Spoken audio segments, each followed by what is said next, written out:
நாம் போன வாரத்திலே பார்த்த அதன் தொடர்ச்சியாக தேவனுடைய செயல் நம்முடைய வாழ்க்கையில் என்ன செய்கிறது? ஆமென்.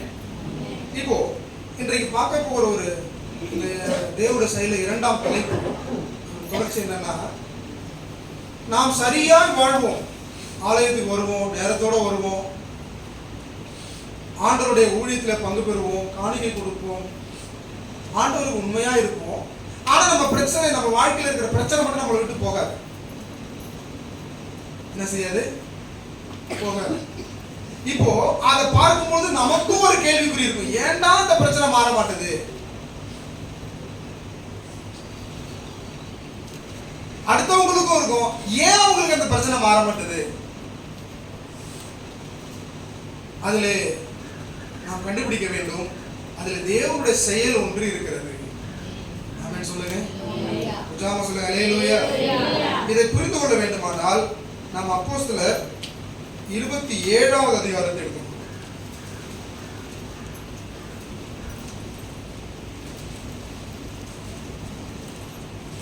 27வது அதிகாரம், 28வது அதிகாரம், இந்த அதிகாரங்களை நாம் தியானிக்க போகிறோம். 28வது அதிகாரத்தின் 1ஆம் வசனத்தை வாசிக்கலாம். நாங்கள் தப்பி கரை சேர்ந்த பின்பு அந்த தீவின் பேர் மெலித்தா என்று அறிந்தோம். அல்லேலூயா. இது யார் சொல்றா அப்படின்னா அப்போஸ்தலனாகிய பவுல். யார் சொல்றா? எல்லாம் பேசுங்க. யார் சொல்றா? கண்களுக்கு ரெஸ்ட் கொடுக்காதீங்க, உங்க டைம் ஆரம்பிச்சிருச்சு. ஆனாலும் அந்த டைம்ல கொஞ்சம் லீவ் கொடுங்க, ஆண்டோட வார்த்தை உள்ளே செல்லுங்க. ஆமென் சொல்லுங்க. அல்லேலூயா. இதை சொன்னது யார் அப்படின்னு பார்த்தீங்கன்னா அப்போஸ்தலனாகிய வேதாகமத்திலே மோஸ்ட் லீடர்ஸ் பட்டியலிலே இவர் இருக்கிறார். ஆண்டவருக்கு பிரியமானவர், ஆண்டவரை உண்மையாய் சேவித்தவர். அவர் சொல்றாரு, வேதத்துல யாரும் சொல்ல முடியாத, உலகத்திலே யாரும் சொல்ல முடியாத ஒரு வார்த்தை சொல்கிறார், நான் கிறிஸ்துவை பின்பற்றுவது போல நீங்களும் என்னை பின்பற்றுங்கள். அப்படின்னா எந்த அளவுக்கு அவர் கிறிஸ்துவ உண்மையா பின்பற்றிருப்பார், என்ன போல வாழ்ங்கன்னு சொல்றாரு. நீங்க யாராவது சொல்ல முடியுமா அப்படி? அப்படி சொன்ன ஒரு நபர். இவருடைய வாழ்க்கையில பலதரப்பட்ட உபத்திரவங்கள். அவர் எழுதுகிறாரோ அல்லவா, கிறிஸ்துவின் அன்பை விட்டு என்னை பிரிப்பவன் யார்? மரணமோ, யாகனமோ, பசியோ, பட்டினியோ, நிர்வாணமோ, நாசமோசமோ, பட்டயமோ, நிகழ்காரியங்களோ, வருகாரியங்களோ, தேவதூதர்களானாலும் உயர்வானாலும் தாழ்வானாலும் வேற எந்த சிருஷ்டியானாலும் கிறிஸ்துவின் அன்பை விட்டு என்னை பிரிக்காது என்று நிச்சயித்திருக்கிறேன். அந்த நிச்சயத்தோடு இருந்தார். இதை சொல்றாரு, இதெல்லாம் ஒரு வாழ்க்கை நடந்துச்சு. ஆமென் சொல்லுங்க. இயேசு கிறிஸ்து ஒரே ஒரு முறை தான் அடிச்சாங்க, ஆனா இவர் 5 முறை அடிச்சாங்க. அந்த மாதிரி நிர்வாணமா தூக்கி போட்டு போயிட்டாங்க. அப்படிப்பட்ட உபத்திரவத்திலே வாழ்ந்த ஒரு நபர் இப்போ இவர் ஊழியத்துக்காக போகிறார். ரோம்ல இருக்கணுங்கிறது ஆண்டுடைய திட்டம். ஆமென் சொல்லுங்க. ராயனுக்கு முன்பதாக ஆண்டவரை பற்றி சொல்ல வேண்டும் என்பது தேவனுடைய திட்டம். இப்ப இவரை கைது பண்ணி ரோமாபுரிக்கு கொண்டு போறாங்க. ரோமாபுரிக்கு போற வழியில ஒரு பெரிய கப்பல் சேதம், நிறைய காரியங்கள் இருக்கிறது. ஏன் கப்பல் சேதம் வந்தது, போக வேண்டாம் சொல்லி பலர் எச்சரித்த பொழுதும் மீறி போகிறார்கள். இதெல்லாம் இருக்குது. நடந்துட்டு கப்பல் சேதம் என்ன செய்யுது? நடந்துச்சு. அந்த கப்பல்ல இருக்கிறவர்கள் எல்லாரும் என்ன பண்ணினார்கள் அப்படின்னா, கரைக்கு போய் சேருவோம் என்கிற எண்ணமே ஒருத்தர் கூட கிடையாது. இல்ல, சூரியனை பார்த்தே 14 நாள் ஆயிட்டான். எத்தனை நாள் ஆயிடுச்சு? 14 நாள். யோசிச்சு பாருங்க. ஒரே ஒரு நாள் சூரியனை பார்க்கலன்னா இருட்டில் இருந்து பாருங்க. ரூம் உள்ளே இருந்துட்டு ஒரு வாரம் இருந்துட்டு திடீர்னு வெளியில வாங்கல, உங்களால வெளியில அந்த ஒளி என்ன செய்ய முடியாது, கண்ணு கூசும். ஒரு நாள் 2 நாளுக்கு இவங்க 14 நாள் வெளிச்சத்தையும் பார்க்கல, கடலுக்குள்ள இருக்கிறாங்க. சாப்பிடல ஒருத்தரும். ஏன் சாப்பிடலன்னா பசி எடுக்கல. உயிர் பிழைப்போம் என்கிற நம்பிக்கையற்றவர்களாக இருக்கிறார்கள். இப்பதான் அப்போஸ்தலனாகிய பவுல் எழுதியிருக்கிறாரு, சொல்றாரு இங்க இருக்கிற ஒருத்தன் உயிரும் போகாது அப்படின்னு. அல்லேலூயா சொல்லுங்க. ஏன்னா தேவனுடைய செயலை அறிந்திருக்கிறார். ஒரு சொப்பனை காண்றாரு. என்ன சொப்பனம்? அவர் ரோமாபுரியில் இருக்கிற போய் ராயனுக்கு முன்பாக நிற்க வேண்டும் என்று ஆண்டவர் எனக்கு சொன்னார். நான் நிச்சயம் நிற்பேன்.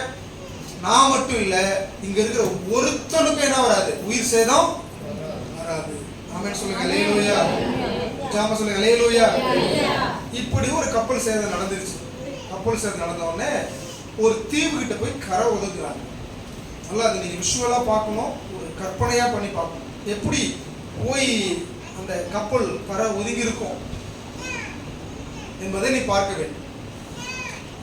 அப்புறம் சிலர் நீச்சல் தெரிந்தவங்க முந்தி ஓடுறாங்க. சிலர் மரங்களையும் சில தளவாடங்களையும் எடுத்துக்கொண்டு அந்த தீவுக்கு போறாங்க. அந்த தீவு பேர் என்ன போட்டிருக்குது? மெலித்தா. அல்லேலூயா சொல்லுங்க. ஜாம சொல்லுங்க. அல்லேலூயா. இப்படி ஒரு கப்பல் வந்துட்டு அப்படின்னு தெரிஞ்ச உடனே அந்த தீவார் என்ன செய்யறாங்க? ஒடியாந்து அவங்கெல்லாம் காப்பாற்றி, இரண்டாவது வசனம் சொல்லுகிறது, அந்நியராகிய அந்த தீவார் எங்களுக்கு பாராட்டின அன்பு கொஞ்ச நெஞ்சம் அல்ல, அவ்வளவு அன்பு பாராட்டுறாங்க. ஓ, இத்தனை நாளா இருந்து வந்திருக்கிறீங்களே அப்படின்னு அன்பு பாராட்டுறாங்க. தங்கள்கிட்ட இருந்ததெல்லாம் கொடுக்குறாங்க, குளிர் காய் வச்சுக்கிறாங்க, அனல் முட்டுறாங்க. இது மாதிரி நடந்துகிட்டு இருக்கு. சம்பாரம் செஞ்சுட்டு இருக்கு, நடந்துகிட்டு இருக்கு. இப்ப இதுல யார் இருக்கா? அப்போஸ்தலனாகிய பவுல் இருக்கிறார். அப்படியே கற்பனையில பண்ணுங்க, யார் இருக்கிறா? அப்போஸ்தலனாகிய பவுல் இருக்கிறார். இப்ப குளிர் காய்ந்துட்டு இருக்கும் பொழுது அந்த நெருப்பு கொஞ்சம் அணைஞ்சு போற ஒரு சூழ்நிலை. இவர் என்ன பண்றாரு? போயிட்டு கொஞ்சம் விறகு அள்ளி நெருப்புல போடுவோம் அப்படின்னு செய்யறாரு. விறகு அள்ளுறாரு. அங்க ஒரு விரியன் பாம்பு என்ன செய்யுது? விறகோட சேர்ந்துட்டு வருது. தூக்கி போடுறாரு, விறகு போட்டுட்டாரு. பாம்பு இவரை விடல. பாம்பு ஒரு கையில என்ன செய்யுது? கடிச்சிட்டு என்ன செய்யுது? தொங்குது. ரெண்டு பேர் என்ன பண்ணாங்க? ஒரு நாள்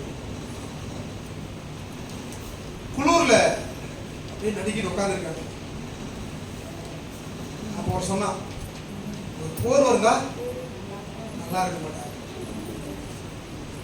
அப்போ காத்துல அப்படியே போர், ஒரு கம்பளி போர் பறந்து வர்ற மாதிரி ஒருத்தன் பார்த்துட்டான். இந்த கம்பளி போர் வருதுன்னா ஓடி போய் இந்த போர்வை எடுத்தாம பாருங்க. கம்பளி போர்வைக்கு பதிலாக கரடி நிற்குது. டே கரடிடா கரடிடாங்கிறான். சரி விட்டுட்டு வான அப்படின்னு சொன்ன உடனே அவன் சொல்றான், நான் எங்கடா அதை பிடிச்சிருக்கிறேன், அதுதான்டா என்ன பிடிச்சிருக்குது. இப்போ அது போல அந்த பாம்பு இவரை கையை என்ன செஞ்சிட்டு இருக்கு? விஷ பாம்பு. அது விரிய பாம்புனா எவ்வளவு கொடுமையானதுன்னு தெரியும். அது காட்டுல இருக்கிற விரியம் கொடுமையானது. அந்த தீவாரை பாக்குறாங்க, இவன் எப்பேற்பட்ட பாவின்னு தெரியலையே. எப்படி பாக்குறாங்க? கப்பல் சேதத்துல தப்பிச்சு வந்துட்டான். ஆனா பாம்பு இவனை என்ன செய்யல, முடியல. இவன் எவ்வளவு பெரிய பாவியா இருப்பான் அப்படின்னு இந்த தீவாரே பாக்குறாங்க.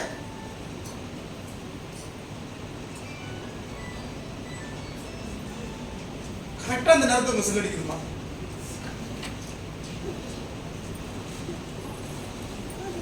கொஞ்சம் யோசிச்சு பாருங்க. இந்த பவுலோட இடத்துல நீங்க இருந்து பாருங்க, அல்லது அந்த தீவாரா நீங்க இருந்து பாருங்க. என்னெல்லாம் சொல்லியிருப்போம் நம்ம. கப்பல்ல தப்பிச்சு வந்துட்டாயா, ஆனா அங்க பாம்புல கடிச்சு என்ன செய்ய போறான்? அந்த தீவாரே என்ன பாக்குறாங்க? வாசிங்களே, 3ஆம் வசனத்துல வாசிங்க. பவுல் சில விறகுகளை வாரி அந்த நெருப்பின் மேல் போடுகையில் ஒரு விரியன் பாம்பு அனல் உரைத்து புறப்பட்டு அவன் கையை என்ன செய்து கவ்விக்கொண்டது. விஷப்பூச்சி அவன் கையில் தொங்குகிறதை அந்நியராகிய அந்த தீவார் கண்ட பொழுது இந்த மனுஷன் கொலைபாதகன். இதற்கு சந்தேகமே இல்லை. என்ன சொல்றாங்க? ஏற்கனவே அவன் கைதி. அடுத்தது கப்பல் சேதத்துல தப்பி உள்ள வந்திருக்கிறான். இப்ப என்ன தோங்குது கையில? இவர் யாருங்க? தேவனுடைய ஊழியக்காரன்னு உங்களுக்கு எனக்கு தான் இன்னைக்கு தெரியுது. ஆனா அந்த தீவாருக்கு என்ன செய்யாது? அடுத்து என்ன நடக்க போறதுன்னு அந்த தீவாருக்கு என்ன செய்யாது? தெரியாது. ஆமென் சொல்லுங்க. அல்லேலூயா. இந்த சூழ்நிலையோடு உங்க வாழ்க்கையை ஒப்பிட்டு பாருங்க. உங்க வாழ்க்கையில எவ்வளவு கஷ்டம் வந்திருக்கலாம். இது போல சூழ்நிலை உங்களுக்கு வந்திருக்கலாம். இது போல பாம்பு கடி கூட உங்களுக்கு ஏற்பட்டிருக்கலாம்.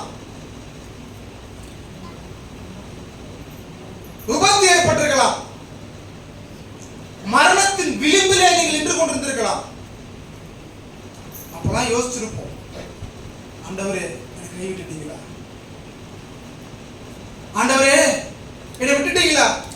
நான் உம்மை நம்பிதானே வந்தேன், உமக்காக நான் வாழ்ந்தேன், உம்மைதான் நம்பி இருக்கிறேன், என்னை விட்டுட்டீங்களா ஆண்டவரே? பல கேள்விகளை நாம் கேட்டிருக்கோம். அல்லேலூயா. பல கேள்விகள் என்ன செஞ்சிருப்போம்? நாம கேட்டிருப்போம். ஆனா அப்போஸ்தலனாகிய பவுலுக்கு தெரியும் இதுல தேவனுடைய செயல் ஒன்று இருக்கிறது என்று சொல்லி. ஆமென் சொல்லுங்க. ஜெபம் சொல்லுங்க. அல்லேலூயா. அப்போ ஒரு வாழ்க்கையில எது நடந்தாலும் அந்த செயலிலே தேவனுடைய செயல் ஒன்று இருக்கிறது. கப்பல் சேதத்துக்கு தப்பிட்டாங்கய்யா, நான் பாம்பு கடியில மாட்டிக்கிட்டாரே, ஒரு பெரிய ஆபத்துல தாண்டின வந்த உடனே இன்னொரு ஆபத்து, இந்த ஆபத்து தாண்டணும் இன்னொரு ஆபத்து, இப்படியே உங்க வாழ்க்கையில ஆபத்து ஆபத்து ஆபத்து வந்து கொண்டு இருக்கிறதா? கவலைப்படாதீங்க. நீங்க அதுக்குள்ளேயும் ஆண்டவர் ஒரு சித்தத்தை வச்சிருக்கிறாரு, ஒரு செயல் வச்சிருக்கிறாரு. அல்லேலூயா சொல்லுங்க. அல்லேலூயா. உற்சாகமா சொல்லுங்க. அல்லேலூயா. அதுக்குள்ளே தேவன் ஒரு செயலை வச்சிருக்கிறாரு.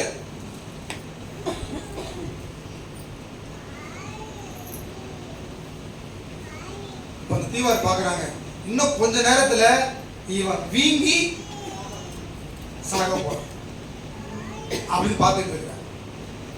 உங்களுக்கு வர்ற ஆபத்துல அநேகர் பார்ப்பாங்க, இதோட வேலை முடிஞ்சிருச்சு, என்ன ஆட்டம் ஆடுனா,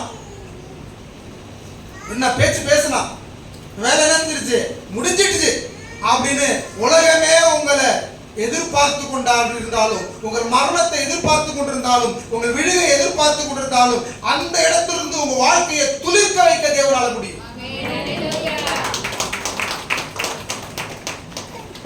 அல்லேலூயா சொல்லுங்க. அல்லேலூயா. அந்த வினாடியில் இருந்து ஆண்டவர் உங்களை துளிர்க்க வைக்க அவரால் என்ன செய்ய முடியும்? ஆமென் சொல்லுங்க. ஜெபம் சொல்லுங்க. அல்லேலூயா. வாழ்க்கையில சில நேரங்களில் எதை தொட்டாலும் நஷ்டமே ஏற்படும். உலகம் உங்களை அப்படியே இப்படி பார்க்கும், கேவலமா பார்க்கும். அல்லேலூயா. சோர்ந்து விடக்கூடாது. இந்த இடத்துல என்ன செய்யக்கூடாது? சோர்ந்து விட. ஈசாக்கு என்ன செய்யறாரு? கிணறு வெட்டு. கிணறு வெட்டுறது எவ்வளவு கஷ்டம். ஆமென். கிணறு வெட்டுற வரைக்கும் பார்த்துட்டு இருக்கான். எடுத்துக்கொள்ளலாம். 26வது அதிகாரம் ஆதியாகமத்தின் புஸ்தகம் 26வது அதிகாரம் 20வது வசனமா வாசிங்க.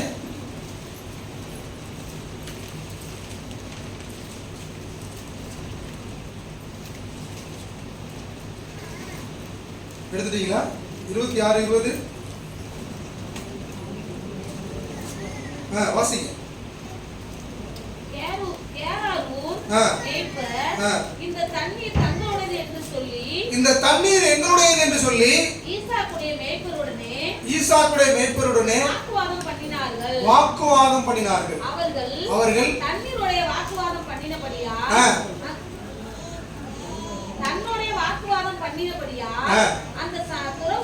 அந்த துறவுக்கு ஏசேக்கு என்று பெயரிட்டார். ஆமென் சொல்லுங்க. இப்ப நல்லா கவனிங்க. ஈசாக்குடைய வேலைக்காரர்கள் மேய்ப்பர்லாம் செய்றாங்க, கஷ்டப்பட்டு ஒரு கிணறு தோன்றாங்க. தோண்டும் போது என்ன செஞ்சிருக்கணும்? கேரா ஊர் மேய்ப்பர்கள் செஞ்சிருக்கணும், ஏப்பா அங்க தோன்ற, அது எங்களுடையதுப்பா, என் இடத்துல என்ன செய்யாத, தோண்டாதப்பா அப்படின்னு சொல்லிருக்கலாமா இல்லையா? தோன்ற தோன்ற தோன்ற வரைக்கும் நினைச்சிட்டு இருக்கிறேன். தண்ணி வந்த உடனே இந்த தண்ணியை ஆடுகளுக்கு நாம பயன்படுத்தலாம்னு சொல்லி போகும்போது இது எங்க இடம்ப்பா, எப்படி இருக்கும்? வேதனையா இருக்கும்ல. ஆமென் சொல்லுங்க. இப்போ இதுல இன்னொன்னு என்னன்னா, எதிரி பேசுறதோட கூட இருக்கவன் பேசுவான் பாருங்க, அதான் பெரிய வேதனையா இருக்கும். எதிரி பேசுறது பெரிய வழியை தான் செய்யாது, நமக்கு ஏற்படுத்தாது. கூட 2-3 பேர் இருந்திருப்பான், நான் அப்பயே சொன்னாங்க தோண்டாதுன்னு சொன்னேன், என்னை மீறி தோண்டி இல்லை, இதான் அனுபவிப்பான். இப்ப எதிரி பேசுறது நம்ம வலிக்காதுங்க, கூட இருக்கிறான் பாருங்க அவன் பேசுறது நமக்கு வலிக்கும், உறவினர் பேசுறது நம்ம வலிக்கும், கூட பிறந்தவன் பேசுறது வலிக்கும். அல்லேலூயா இருக்கிறீங்களா? அல்லேலூயா சொல்லுங்க. அல்லேலூயா. அது போல அனுபவம் வந்து கஷ்டப்பட்டு ஒன்ன செய்ப்பீங்க, கஷ்டப்பட்டு ஒன்ன வாங்குவீங்க, கஷ்டப்பட்டு ஒன்ன செஞ்சு முடிப்பீங்க. பிரயாசத்தை எடுத்து வாங்கி கொண்டு போகலான்னு கொண்டு போகும்போது அப்பதான் பிரச்சனை வரும். அப்ப சொல்லும் பாருங்க, ஆண்டவர் கூட இல்ல, ஏதோ பாவம் பண்ணிட்டாங்க, பாவம் பண்ணிட்டேயா பாவம் பண்ணிட்டேங்கிற மாதிரி ஏதோ பாவம் ஆண்டவருக்கு விரோதமா என்ன செஞ்சுட்டாங்க பிள்ளை. ஆனா ஈசாக்கு சோர்ந்து போகவே இல்லைங்க. அல்லேலூயா. ஜெபம் சொல்லுங்க. அல்லேலூயா. உலகத்துல ஒரு பழமொழி இருக்குது, ஆமென், அழுது கொண்டிருந்தாலும் உழுது கொண்டிரு. அல்லேலூயா சொல்லுங்க. என்னவா? அழுது கொண்டிருந்தாலும் உழுது கொண்டிரு. அர்த்தத்தின் பேருக்கு புரியுது? ஆமென் சொல்லுங்க. உங்க வாழ்க்கையில எல்லாமே இழந்துட்டேன் அழுது கொண்டிருந்தாலும் என்ன பண்ணு? உழுது கொண்டிரு. உழ. அந்த இடத்துல இருந்து ஆண்டவர் உனக்கு பெரிய ஒரு வாய்ப்பை ஏற்படுத்தும். ஆமென் சொல்லுங்க. அல்லேலூயா. நீ அழுதுகிட்டே இருக்க உழுது கொள்ளாம இருக்காத. நான் சொல்றேன், நீ அழுது கொண்டிருந்தாலும் தொழுது கொண்டிரு. கர்த்தர் உன்னை ஆசீர்வதிப்பார். அல்லேலூயா. ஜெபம் சொல்லுங்க. அல்லேலூயா. நீ அழுது கொண்டிருந்தாலும் தொழுது கொண்டிரு, உழுது கொண்டிரு, உழைச்சு கொண்டிரு. கர்த்தர் உன் வாழ்க்கையை மேன்மைப்படுத்துவார். அப்ப முதல் கிணறு வெட்டினாங்க, அது வந்து என்ன செஞ்சுட்டாங்க, கேராவூர் மேய்ப்பர்கள் எங்களுடையது எடுத்துக்கிட்டாங்க. அதுக்காக ஈசாக்கு என்ன செய்யலீங்க, இந்த ஊர்ல வாழவே முடியாது, இந்த ஊர்ல கிணறு வெட்டவும் முடியாதுன்னு செய்யல, அவரு சோர்ந்து போகல. உங்க வாழ்க்கையில அப்படிப்பட்ட தோல்விக்கு வரலாம், கஷ்டப்பட்டு உழைச்சதை இன்னொருத்த எடுத்துக்கலாம், கவலைப்படாதீங்க. அழுது கொண்டிருந்தாலும் உழுது கொண்டிரு, தொழுது கொண்டிரு. ஆமென். அல்லேலூயா. அடுத்தது பாருங்க, சோர்ந்து போகாம இன்னொரு கிணறு வெட்டுறாங்க. வாசிங்களே. வேறொரு துறவை வெட்டினார்கள். இந்த துறவை வெட்டும் போது என்ன செய்யறான்? வாக்குவாதம் பண்ணினார்கள். வெட்டும் போது பாத்துக்கிட்டு இருக்கான், தண்ணி வந்த உடனே என்ன செய்யறாங்க? அதை குறித்து என்ன செய்யறான்? வாக்குவாதம் பண்ணினார்கள். ஆகையால் அதற்கு சித்னா என்று பெயரிட்டான். இப்ப 2 கிணறு வெட்டி எடுத்துக்கிட்டான்ல, நீங்க அந்த கிணறு வெட்டுவீங்களா அந்த ஊர்ல? சொல்லுங்க. 2 வீடு கட்டி பிடிக்கிட்டான். ஒண்ணு என்ன பண்ணுவோம், தற்கொலை பண்ணிப்போம், இல்லைன்னா அந்த ஊரை விட்டு ஓடிடுவோம். இருக்கிறீங்களா? சொல்லுங்க. 2 வீடு கட்டி பிடிக்கிட்டான் அப்படின்னு எடுத்தீங்களா? 2 கிணறு தோண்டி அவங்க வாழ்வாதாரமே என்னதான்? கிணறு தான். 2 கிணறு தோண்டும் போது எடுத்துக்கிட்டான், சோர்ந்து போகல. ஏன்னா அதுல தேவனுடைய செயல் என்ன என்பதை ஈசாக்கு புரிந்து கொண்டிருந்தார். ஆமென் சொல்லுங்க. ஜெபம் சொல்லுங்க. அல்லேலூயா. தேனிய பாருங்களேன், கூடு கட்டுதா? கூடு கட்டுது. யாருக்கு கூடு கட்டுது?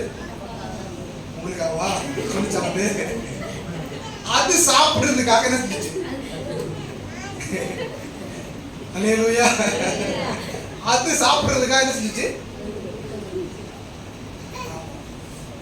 அதை போய் நாம எடுத்துடுறோம். தற்கொலை பண்ணிக்கிறா? அந்த மரத்தை விட்டு இன்னொரு மரத்துல போய் கட்டுது. ஆமென் சொல்லுங்க. நீ 100 முறை அதை தேன் கூட்டணி கலைச்சாலும் 101 முறை அது கட்டும். ஆமென் சொல்லுங்க. அல்லேலூயா சொல்லுங்க. அதற்குள்ள இருக்கிற விசுவாசம் நமக்குள்ள இன்னைக்கு இல்ல. 1000 முறை நீ எடுத்து கலைச்சாலும் 1001வது முறை அது இன்னொரு இடத்துல கட்டும். அப்படிப்பட்டவர்களாய் நாம் இருக்க வேண்டும். ஆமென் சொல்லுங்க. அல்லேலூயா. ஏன்னா நமக்குள்ள இருக்கிற ஆண்டவர் பெரியவர். அல்லேலூயா. எத்தனை தோல்வி வந்தாலும் அந்த தோல்வியிலிருந்து உன்னை உயர்த்த அவரால முடியும். அப்போ 2 கிணறு போயிட்டுன்னு சொல்லி ஈசாக்கு அவருடைய மேய்ப்பர்கள் சோர்ந்து போகல. 3வது ஒரு கிணறு தோண்டினாங்க. அவனுக்கே போர் அடிச்சிட்டு சி இவன்கிட்ட போய் வச்சு கூடாதான், கேட்டதெல்லாம் கொடுத்துட்றான் அவன்.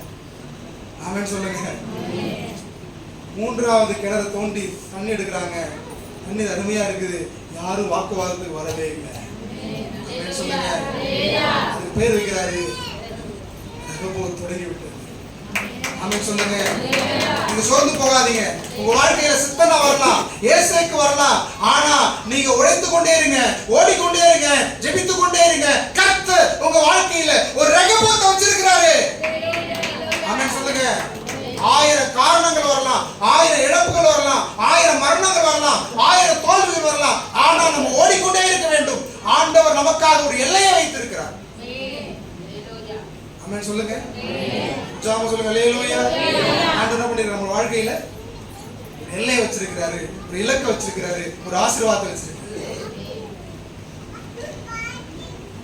அப்போ வாழ்க்கையில எவ்வளவு தோல்வி வந்தாலும் அழுது கொண்டிருந்தாலும் உழுது கொண்டிரு, தொழுது கொண்டிரு.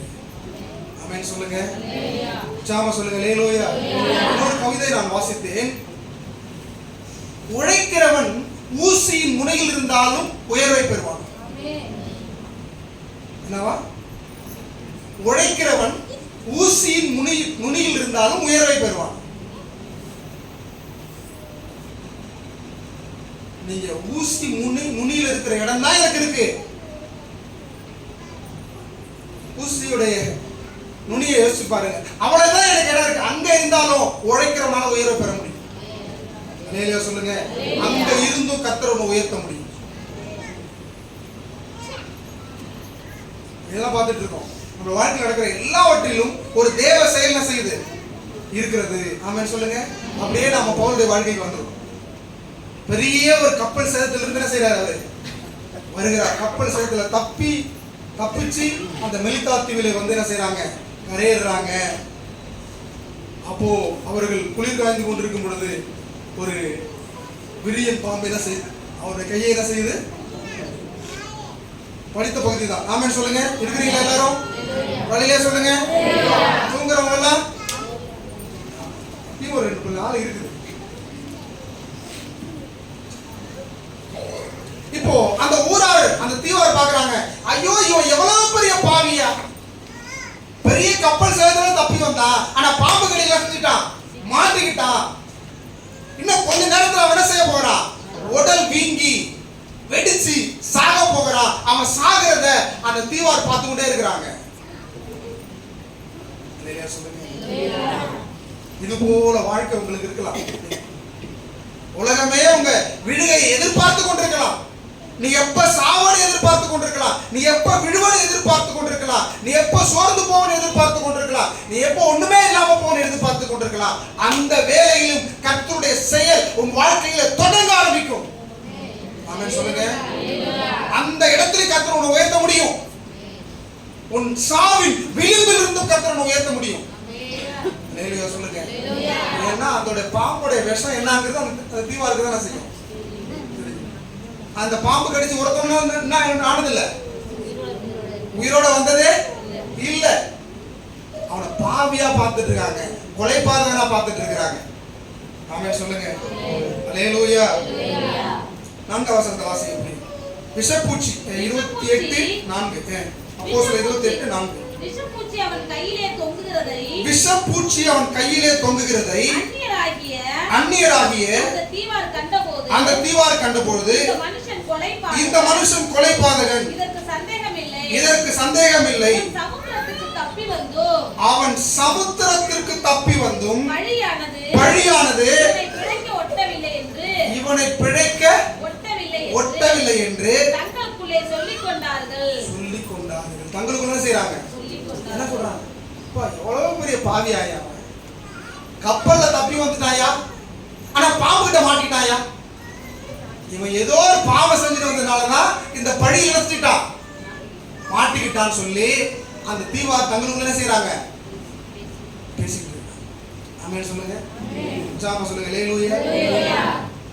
நீங்க அப்படியே போவீங்க, ரெண்டு பேரும் பேசிக்கிட்டு இருப்பாங்க. நீங்க வந்துட்டீங்கன்னு தெரிஞ்ச உடனே வாய் மட்டும் அசைச்சு பார்த்துருக்கிறீங்களா?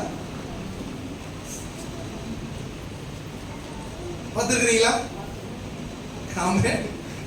அப்ப என்ன அர்த்தம்? நம்மளை பத்தி தான் பேசிட்டு இருந்திருக்கிறாங்க. நம்ம போன உடனே ஆடியோ ஆஃப் ஆயிட்டு வீடியோ மட்டும் நடத்திட்டு இருக்கோம், ஓடிட்டு இருக்கோம். நமக்கு பேசுறதெல்லாம் பேசிட்டு என்ன செய்வாங்க? அல்லேலூயா. அந்த அனுபவம் உங்களுக்கு இருக்கிறதா? கவலைப்படாதீங்க, யார் வேணாலும் உங்களை பார்த்து பேசட்டும், எவரை வேணாலும் பேசட்டும். ஆனா உண்டாக்கின ஆண்டவர் நம்மளை கொடுத்த நன்மையானவர்களை பேசிக் கொண்டிருக்கிறார். அல்லேலூயா சொல்லுங்க, உற்சாகமா சொல்லுங்க, அல்லேலூயா. அப்ப அந்த ஊரா அந்த தீவார் பேசுறாங்க, இவன் பெரிய பாவியா, கப்பல் சேர்ந்து தப்பி வந்துட்டான், ஆனா விஷப்பூச்சில மாட்டிக்கிட்டான், இனி இவனை யாராலையும் காப்பாற்ற முடியாது. அடுத்தது நடந்தது என்னன்னு பாருங்க, இதுதான் முக்கியமான காரியம். 5வது வசனம். அவன் அந்த பூச்சியை தீயிலே உதறி போட்டு ஒரு தீங்கும் அடையாதிருந்தான். அல்லேலூயா சொல்லுங்க, உற்சாகமா சொல்லுங்க, அல்லேலூயா. அநேகர் உங்களை பார்த்து இதோட வாழ்க்கை முடிஞ்சிட்டு, இதோட மரணம், இதோட காரியம் ஒன்றும் இல்லை அப்படி நினைச்சுக்கிட்டு இருக்கலாம். ஆனா உங்களுக்குள்ள இருக்கிற ஆண்டவர் பெரியவர், உங்களை கொண்டு செய்ய போற காரியம் பெரியவர்களா இருக்க போகிறது. அந்த விசுவாசம் மட்டும் நமக்குள்ள வேணும். தேள்களையும் சர்ப்பங்களையும் மிதிப்பீர்கள், அது உங்களை சேதப்படுத்த. ஆமென் சொல்லுங்க, உற்சாகமா சொல்லுங்க, அல்லேலூயா. அதுக்கு வீட்டுல தேள் வந்தா மிதிச்சிடாது, அது தானா கிடைச்சாதான். நீங்களும் போய் ஆண்டவர் சொல்லிட்டாரு, தேள் சர்ப்பம் என்ன செய்யாது, ஒண்ணும் செய்யாது, இன்னும் வாயில விட்டுறாதீங்க, கடிச்சு பாருங்க அப்படின்ட்டு. இதுக்கெல்லாம் ஆண்டவர் உதவி பண்ண மாட்டார். இது தற்செயலா கிடைத்தது. அப்போ அவருக்குள்ள விசுவாசம் இருக்குது, நான் ராயனுக்கு முன்னாடி போய் நிக்கணும், அது வரைக்கும் என் உயிருக்கு எந்த சேதமும் செய்யாது, வராதுன்னு யாருடைய வார்த்தையை நம்பினாரு? ஆண்டவருடைய வார்த்தையை நம்பினார். ஆமென் சொல்லுங்க, அல்லேலூயா. உற்சாகமா சொல்லுங்க, அல்லேலூயா. அப்போ அந்த விஷப்பூச்சியை தூக்கி எறிஞ்சிட்டார், நெருப்பிலே போட்டுட்டு, ஒரு தீங்கும் அடையாதவராய். ஒரு தீங்கு உங்களுக்கு ஏற்படாது. நீங்க கர்த்தருடைய சித்தத்தில் இருந்தீங்கன்னா, கர்த்தருடைய திட்டத்தில் இருந்தீங்கன்னா, தேவனுடைய செயலை புரிந்து கொண்டீங்கன்னா, உங்களுக்கு ஒரு தீங்கு என்ன செய்யாது, வராது. அடுத்தது,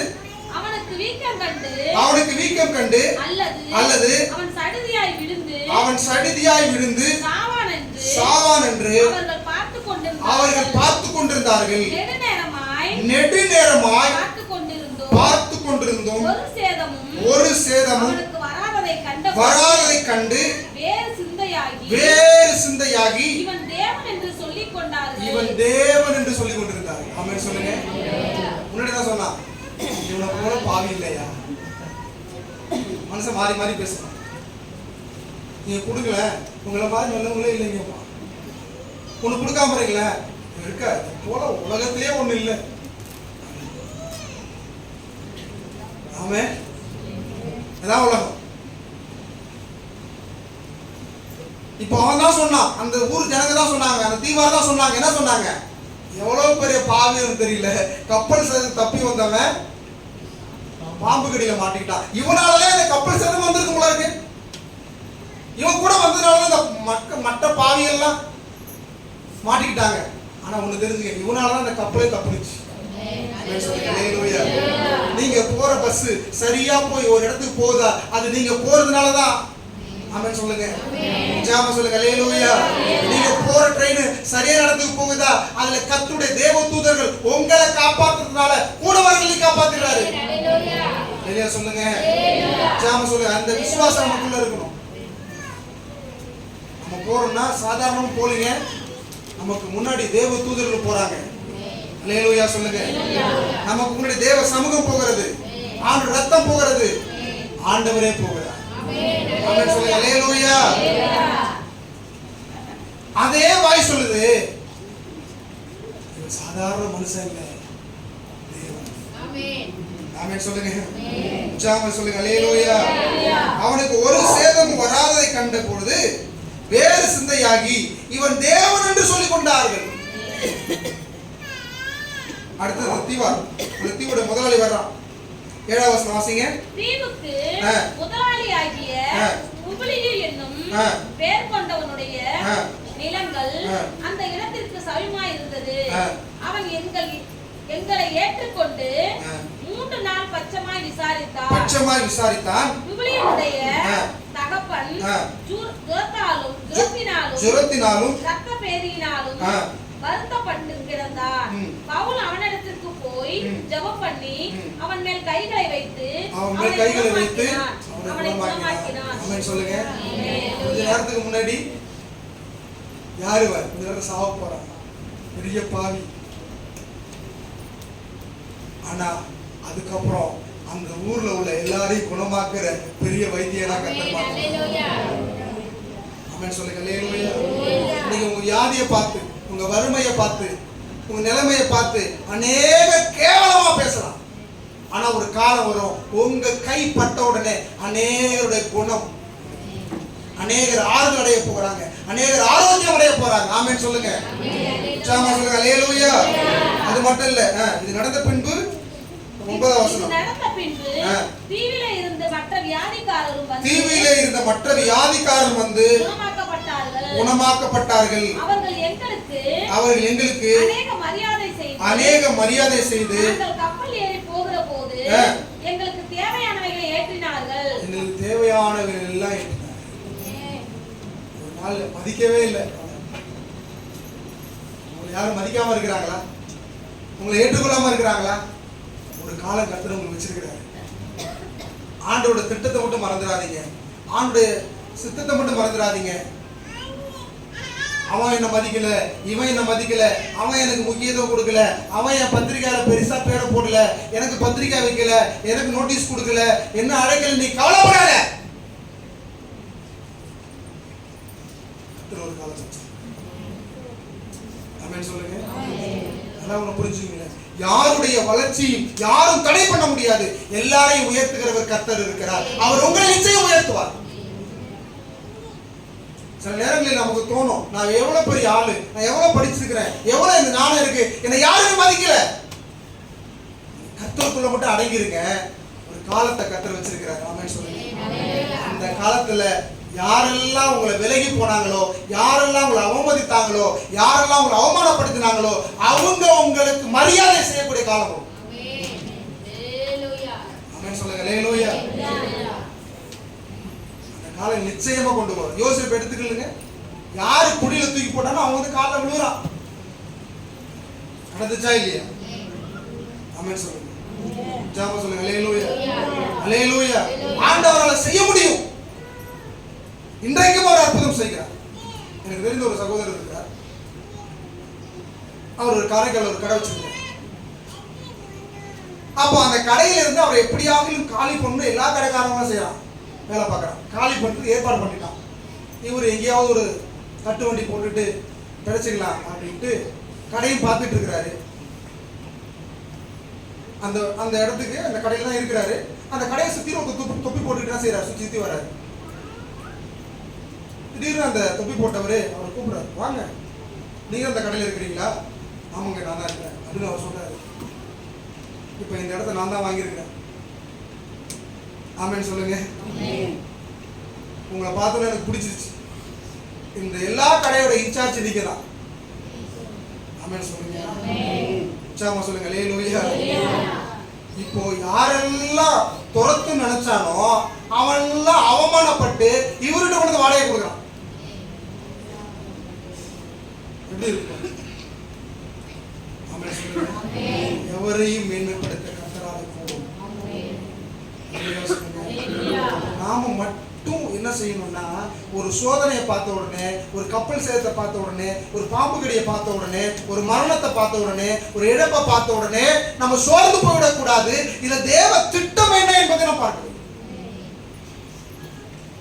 அப்போஸ்தலனாகிய பவுல் அந்த இடத்துல தெளிவா செய்றார்.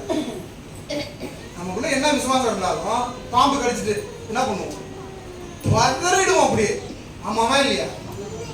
டாக்டர் சொல்றாங்க பாம்பு கடிச்சிட்டா முதல்ல செய்யக்கூடாது, வதறக்கூடாது. இதெல்லாம் வந்து ஒரு ஜென்ரலான காரியம். பாம்பு கடிச்சிட்டா பயப்படக்கூடாது, ஓடக்கூடாது. ரொம்ப இறுக்கமா அந்த இடத்துல செய்யக்கூடாது, கட்டலாம். இறுக்கமா கட்டிட்டீங்கன்னா அந்த விஷம் வேற எங்கேயும் போகாம இந்த இடத்த வெட்டி எடுக்கிற மாதிரி சொல்லுவாங்க. இது ஜென்ரலான சில காரியங்கள் இருக்கு. அப்போ அப்போஸ்தலனாகிய பவுல் எந்த பதட்டமும் அவர் படல, அப்படியே எடுத்து தூக்கி எறிஞ்சிட்டு அவர் வீட்டிலே போயிட்டு இருக்காரு. ஆமென் சொல்லுங்க, உற்சாகமா சொல்லுங்க அல்லேலூயா. ஏன்னா அவர் தேவனுடைய செயலை புரிந்து கொண்டார். எனக்கென்று ஒரு ஓட்டம் இருக்கிறது, நான் இன்னும் என் ஓட்டத்தை ஓடி முடிக்கவில்லை. அந்த ஓட்டத்தை நான் ஓடி முடிக்கிற வரைக்கும் என் ஜீவனுக்கு எந்த நஷ்டமும் வராது. ஆமென் சொல்லுங்க. அவர் சொல்கிறார், நல்ல போராட்டத்தை போராடினேன், விசுவாசத்தை காத்துக்கொண்டேன், ஓட்டத்தை முடித்தேன், இது முதற்கொண்டு ஜீவ கிரீடம் எனக்காக. சொல்லுங்க. இயேசு கிறிஸ்து இந்த உலகத்தில் வந்தபோது அவருக்கு ஒரு ஓட்டம் இருந்தது. அந்த ஓட்டத்தை அவர் நிதானமாய் ஓடி முடித்தார், சிலுவை வரையிலும் ஓடி முடித்தார். அவருடைய மரணத்திலே அநேகருடைய உயிர்த்தெழுதல் இருந்தது. ஆமென் சொல்லுங்க. அவருடைய சாவுல தான் நம்முடைய வாழ்வு ஆரம்பிக்கிறது. எத்தனை பேர் விசுவாசிக்கிறீங்க? அல்லேலூயா சொல்லுங்க. அவருடைய சாவுல தான் நம்முடைய வாழ்வு என்ன செய்கிறது? அவர் மரித்தவராக இல்ல, அவர் உயிரோடு இருந்தார். அல்லேலூயா சொல்லுங்க. உற்சாகமா சொல்லுங்க அல்லேலூயா. உயிரோடு இருக்கிறவர் நம்மோடு இருக்கிறார். உலகத்தில் உள்ள சகல நாட்களிலும் அவர் நம்மோடு இருக்கிறார். நம்முடைய வாழ்க்கையில இருக்கிற எல்லாவற்றிலும் ஒரு தேவ செயல் ஒன்று என்ன செய்கிறது? தேவ செயலை நாம் புரிந்து கொள்ள வேண்டும். ஒரு ஆபத்து வருகிறது என்று நினைக்கும் பொழுது அந்த ஆபத்திலே நாம் சோர்ந்து விடக்கூடாது. ஒரு விபத்து ஏற்படும் பொழுது அந்த விபத்தில் நாம் சோர்ந்து விடக்கூடாது. ஒரு மரணம் ஏற்படும் பொழுது அந்த மரணத்தில் நாம் சோர்ந்து விடக்கூடாது. ஒரு கொடிய விஷப்பாம்பு கடிக்கும் பொழுது அல்லது கொடிய ஜந்துக்கிழமை கடிக்கும் பொழுது, பெரிய மரணங்கள் ஏற்படும் பொழுது நாம் சோர்ந்து விடக்கூடாது. உன்னே ஒன்று புரிஞ்சுங்க, உன்னே சொல்லி முடிக்கிறேன். ஆணுடைய திட்டம் இல்லாம நம்ம தலையில இருக்கிற ஒரு முடி கூட கீழே விட சொல்லுங்க. முடி விழுவினா கூட அதுல யாருடைய திட்டம் இருக்குது? தேவனுடைய. ஆமென் சொல்லுங்க. அப்படி நம்ம கண்களை மூடுவோம். அல்லேலூயா.